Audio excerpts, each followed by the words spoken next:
Corporate सूदी सरमाए की कोख से पैदा होने वाले सेकुलर लिबरल अखलाकियात से मुज़य्यन मुआशरे ने लातादाद ऐसे ग्रोहों को इज्जत व वक़ार अता किया है जो इस तहजीब के क़याम से पहले पूरी इंसानी तारीख में ज़िल्लत और रुसवाई की अलामत समझे जाते थे। इन तबक़ात में से एक जिस्म फरोश तवाइफें भी हैं जिनका गिरोह इंसानी तारीख में तकरीबन हर मुआशरे में नापसंदीदा ही तसव्वुर होता रहा। ये अलग बात है कि तारीख में इसे दुनिया का सबसे कदीम पेशा समझा जाता है। हर तहजीब, सकाफत और ज़बान व बयान में जिस्म फरोश औरतों को जिन नामों से याद किया जाता है, अगर वो किसी आम खातून के बारे में इस्तेमाल किए जाएं तो वो इसे अपने लिए एक गाली तसव्वुर करेगी, जैसे तवाइफ, कस्बी, रंडी वगैरह। इसी तरह अंग्रेजी में भी लफ्ज़ प्रोस्टिट्यूट के लातादाद नियमल बदल हैं, जैसे call girl, street walker, here a hooker वगैरह। मगरिब में भी ये तमाम नाम अगर आज किसी मुअज़्ज़ज़ खातून के नाम के साथ चस्पा किए जाएं तो वो फौरन अब के खिलाफ हद के इज्जत का दावा कर देगी। लेकिन कमाल है इस सेकुलर लिबरल अखलाकियात के अलमबरदारों का कि उन्होंने जिस्म फिरोशी को भी दीगर मुअज़्ज़ज़ पेशों की फहरिस्त में शामिल करते हुए उन्हें सेक्स वर्कर यानी जिनसी काम काज करने वाले करार दे दिया है। पहले ये लक़ब सिर्फ औरतों तक महदूद था, मगर वक्त के साथ साथ अब तो मर्द और मुखन्नस भी इस सफ में शामिल हो चुके हैं। यूरोप के अक्सर ममालिक में ये अजीम कारोबार मुकम्मल तौर पर जायज़ है, लेकिन इस मुअज़्ज़ज़ प्रोफेशन ने अपने साथ सदियों से मुंसलिक एक पेशे की रोजी पर लात मारी है, और वो है दलाल का पेशा। यूरोपीय ममालिक में कानून ये है कि एक औरत, मर्द या मुखन्नस खुद तो अपना जिस्म बेच सकता है, लेकिन कोई दूसरा इसके जिस्म का सौदा वगैरह तय नहीं कर सकता। अलबत्ता मार्केटिंग के लिए वो किसी भी फर्म का सहारा ले सकती है, अखबार में इश्तिहार दे सकती है, गरज हर वो काम कर सकती है जो उसकी जिस्म फिरोशी के धंधे में इजाफा कर सके। इस गलीज और मकरू धंधे की मेराज इस वक्त देखने को मिलती है जब बड़े बड़े आलमी और मकामी इज्तिमाआत और कॉन्फ्रेंसें होती हैं, या फिर मुकाबलों या नुमाइशों के दौरान इसे उरूज मिलता है, जैसे वर्ल्ड ओलंपिक्स, फुटबॉल का वर्ल्ड कप, मिस वर्ल्ड का मुकाबला, आलमी नुमाइशें, रियो डी जनेरो जैसे बड़े बड़े फेस्टिवल वगैरह। दुनिया भर से जिस्म फिरोशी के पेशे से वाबस्ता औरतें कशां कशां ऐसे त्योहारों के मकामात पर पहुंचती हैं। बड़े बड़े होटल उनकी पहले से बुकिंग कर लेते हैं, और ये ख्वातीन होटलों में रहाइश रखने वालों को दी जाने वाली सहूलियात में शामिल होती हैं।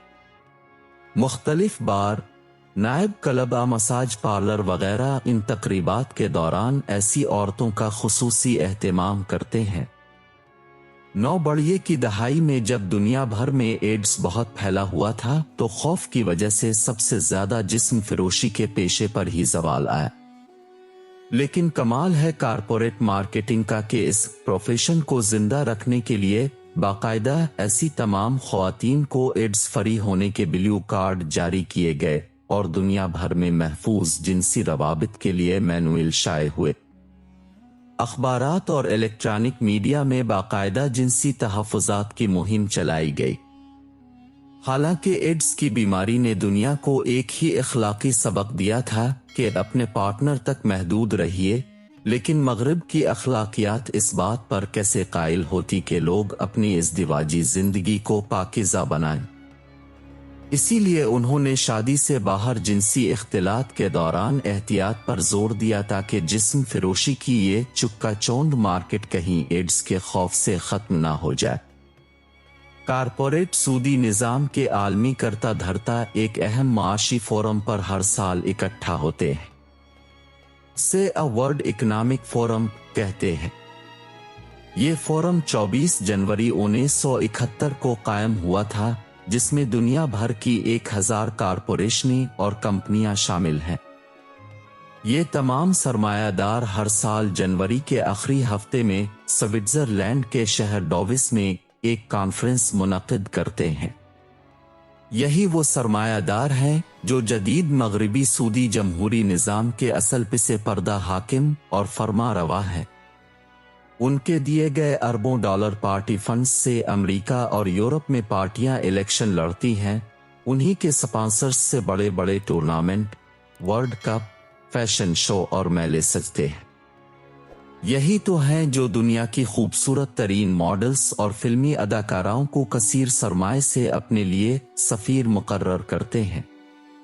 انہی کے دم قدم سے بالی ووڈ، ہالی ووڈ اور دیگر فلمی صنعتوں میں سرمایہ کاری ہوتی ہے۔ یہ تمام لوگ ڈاووس کی سردیوں میں برف سے ڈھکے اس شہر میں بظاہر عالمی معاشی منظرنامے پر گفتگو کرنے کے لیے جمع ہوتے ہیں، لیکن یہ اس کانفرنس کے صرف چند دنوں میں بھی اپنے لیے سامان تعیش کا بندوبست کرنا نہیں بھولتے۔ اس سال 2023 میں جب یہ سب لوگ وہاں جمع ہوئے تو دنیا بھر کے اخبارات لاتعداد دھماکہ خیز خبروں سے سج گئے کہ ڈاووس میں طوائفوں کی مانگ بہت بڑھ گئی ہے۔ بڑے عرصے کے بعد اخبارات نے ان عورتوں کے لیے لفظ پراسٹیٹیوٹ استعمال کیا۔ ایک خاتون لیانا کا انٹرویو دنیا کے بے شمار اخبارات میں شائع کیا گیا۔ اس نے کہا کہ میں ایک امریکی بزنس مین کی پسندیدہ ہوں جو میری وجہ سے کانفرنس کے علاوہ بھی بار بار یہاں آتا ہے۔ اس نے بتایا کہ وہ عموماً 1 گھنٹے کے 700 یورو چارج کرتی ہے، جبکہ پوری رات کے لیے 2300 یورو اس کی مزدوری ہے، جبکہ اس کی آمد و رفت کے اخراجات سے علیحدہ ہے۔ اخبارات نے اس دوران خدمات مہیا کرنے والے ایک ادارے سے رابطہ کیا جس نے بتایا کہ ہمارے پاس ابھی تک 11 خواتین کے لیے بکنگ ہو چکی ہے، جبکہ ہمیں مزید 25 کی توقع ہے۔ مشہور اخبار ٹائمز، جو گزشتہ کئی سال سے اس کانفرنس کے دوران بلائی جانے والی ایسی خواتین کے بارے میں مسلسل خبریں شائع کرتا رہا ہے، اس کے مطابق ہر سال تقریباً 100 سے زیادہ طوائفیں اس کانفرنس کے دوران دنیا بھر کے ممالک سے ڈاووس آتی ہیں۔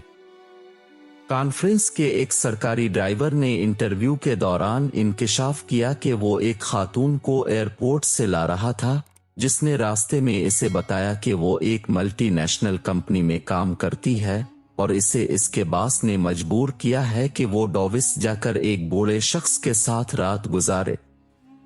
اس پر تعیش ماحول میں 600 کے قریب کارپوریشنوں کے سربراہ اور 50 کے قریب سربراہان مملکت 1000 پرائیویٹ جہازوں پر ڈاووس آئے، اور وہ کانفرنس کے دوران یوکرین کی جنگ، عالمی کساد بازاری، افراد زر، موسمیاتی تبدیلی اور دنیا میں پائی جانے والی غریب اور امیر کی تقسیم جیسے موضوعات پر سیر حاصل گفتگو کرتے رہے۔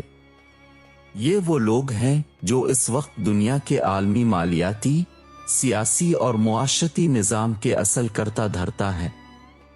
انہی کے سرمائے سے دنیا روشن ہے، لیکن ان کی مکروہ زندگی اور گناہ سے لتھڑا اخلاقی ماحول وہ تاریکی ہے جو ایک دن تہذیبوں کو تباہ و برباد کر دیتی ہے۔